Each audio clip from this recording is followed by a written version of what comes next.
দেখেন, একটা চিত্র আপনাদেরকে বলি। ইরানে এরই মধ্যে ইসরায়েল 5,000-এর বেশি বোমা ফেলেছে। তারপরও কিন্তু এক মুহূর্ত দেরি হচ্ছে না। একদিকে ইসরায়েলের বোমা ক্ষেপণাস্ত্র আসছে, সাথে সাথে আবার ইসরায়েলে সেটা ব্যাক হচ্ছে।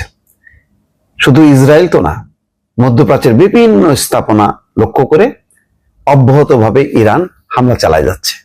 চিন্তা করতে পারেন যে 5,000-এর বেশি বোমা, এটা কোন দেশ, কোন সিটি সহ্য করতে পারে? কিন্তু ইরান কিন্তু সহ্য করতেছে। যুদ্ধ শুরুর পর থেকে ইরানে এখন পর্যন্ত 5,000-এর বেশি বোমা ফেলেছে ইসরায়েলের বিমান বাহিনী। ইরানের বিভিন্ন স্থানে এখনো হামলা অব্যাহত আছে। সামাজিক যোগাযোগ মাধ্যম এক্সে দেওয়া এক বিবৃতিতে ইসরায়েলি সামরিক বাহিনী এই তথ্য জানিয়েছে। ইসরায়েলি সামরিক বাহিনী জানায়, তাদের যুদ্ধ বিমানগুলো ইরান জুড়ে আকাশ সীমার নিয়ন্ত্রণ আরো সুসংহত করছে। তারা বলছে যে ইরানের যে আকাশ প্রতিরক্ষা ব্যবস্থা, এটা তারা নিয়ন্ত্রণ নিয়ে আসবে বা ভেঙে চুরে দেবে, যাতে তারা আকাশ থেকে বিপুল পরিমাণ তারা যখন তখন এসে বোমা ফেলতে পারে। এই অভিযানে তেহরানের উপর বিশেষ গুরুত্ব দেওয়া হচ্ছে। তেহরানটাকে তারা ক্ষতবিক্ষত করতে চায়। বিবৃতিটির সঙ্গে একটি ভিডিও প্রকাশ করা হয়েছে। ইসরায়েলি সামরিক বাহিনীর দাবি, ভিডিওটিতে তেহরানে ইরানের আকাশ প্রতিরক্ষা ব্যবস্থা ধ্বংস করার লক্ষ্যে চালানো হামলার মুহূর্ত দেখানো হচ্ছে। ইরানের রাষ্ট্রীয় সংবাদ মাধ্যমের প্রতিবেদনে বলা হচ্ছে, যুক্তরাষ্ট্র এবং ইসরায়েলের হামলা এখন পর্যন্ত 1,045 ছাড়া গেছে 4 দিনে। এছাড়া হামলায় বেশ কিছু স্কুল এবং হাসপাতাল ক্ষতিগ্রস্ত হয়েছে। দেখেন কত নির্মম। প্রথম দফায় তারা 2টা কাজ করলো। একটা হচ্ছে খামিনিকে উড়াই দিল, দ্বিতীয়টা হচ্ছে স্কুলে 150 স্কুল ছাত্রী, ছোট ছোট কোমলমতি স্কুল শিক্ষার্থী, সেখানে বোমা ফেললো। তার মানে মানসিকভাবে আপনাকে একদম স্তব্ধ করে ফেলবে, যাতে আপনি একেবারে হলো সেই বাচ্চাদের মৃত্যু, অন্যদিকে খামিনির মৃত্যু মিলে খুব পরিকল্পিতভাবে তারা 2টা সেন্সিটিভ জায়গায় আঘাত করছে। কিন্তু আসলে ইরান সম্পর্কে অ্যাসেসমেন্ট, আমার তো ধারণা যে তাদের বেশি জানা উচিত। ইরানকে দমানো সম্ভব না। অতীতে অনেক চেষ্টা হয়েছে, বহু বছর ধরে।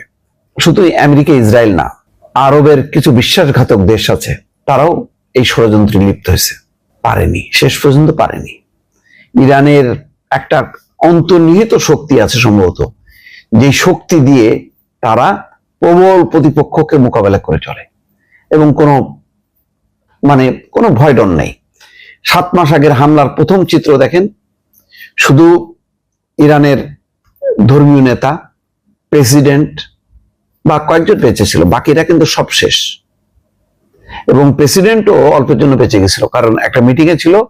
সেই মিটিং থেকে বোধহয় সম্ভবত তারা আসার আগেই সেই জায়গায় তারা হামলা করছে, সে ভবন ধসে পড়ছিল, বেঁচে গেছিল কোনো রকমে। তো তখনও কিন্তু একই ভাবে জবাব দিছিল ইরান। এবারও কিন্তু সেইটা দিয়ে যাচ্ছে। শনিবার সকালে যুক্তরাষ্ট্র এবং ইসরায়েল যৌথভাবে ইরানে হামলা শুরু করে। হামলায় ওই দিন তাদের ধর্মীয় নেতা নিহত হয়। 5,000 কেন, আমার ধারণা যে 10,000 বোমাও যদি পড়ে আরো 2-4 দিনের মধ্যে, তাতেও লাভ হবে না।